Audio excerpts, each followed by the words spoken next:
Morning everyone, welcome to an episode of the Mizuho Week Ahead. I'm Boon Hing, Market Economics at Mizuho Bank. This week's theme is Overdue or Overdone Worries.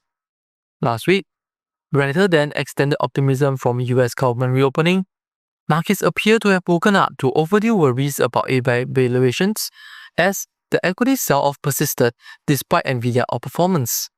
Even after the dismal week, the Nasdaq is still up more than 14% year-to-date, reminding us that this performance is still in the realm of valuation, high capex spending concerns, rather than business viability woes. To be clear, overdue worries may not necessarily be overdone. For one, even the lagged September jobs report, which incited bouts of economic optimism, was far from being conclusive, as higher unemployment rate and downward revisions to prior month's gains dampened the outsized 110K gains. Without a conclusive read of the economy, FOMC members took a hawkish stance last week, displaying discomfort over front-loading rate cuts amid sticky inflation. Consequently, risk sentiments undeniably also took a hit without rate cut tailwinds, as odds of a December cut declined from 41 to 31% last Thursday. But there was a dovish turn last Friday as New York Fed President John Williams said that he sees room to lower policy rates in the near term. The position of the New York Fed President holds outsized influence and also tends to be aligned with the Fed chair.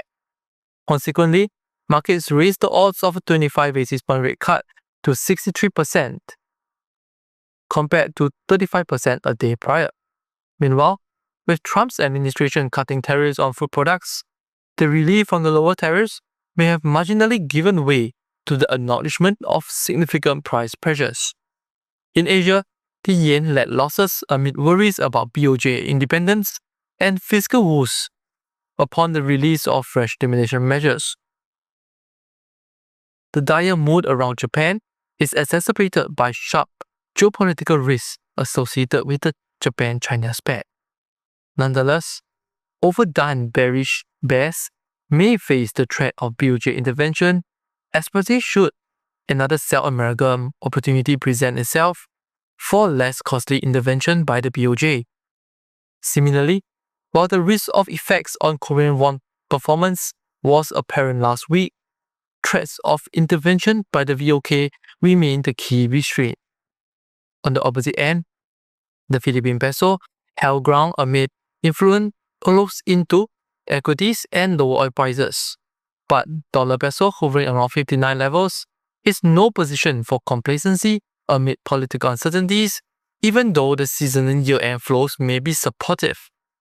In Thailand, the release of a revised fiscal framework may have tamed some worries of unsustainable debt trajectories, but it does not resolve an immediate jump in fiscal deficit for the year ahead, which requires elevated borrowing levels.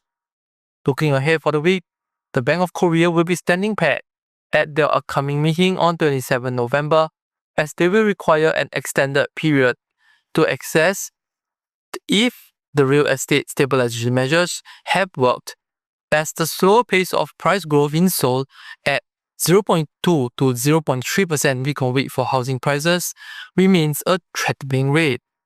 In Singapore, Singapore's inflation print will remain well managed, and an upwardly revised 2025 growth estimate strengthens the case for a prolonged hold by the MAS.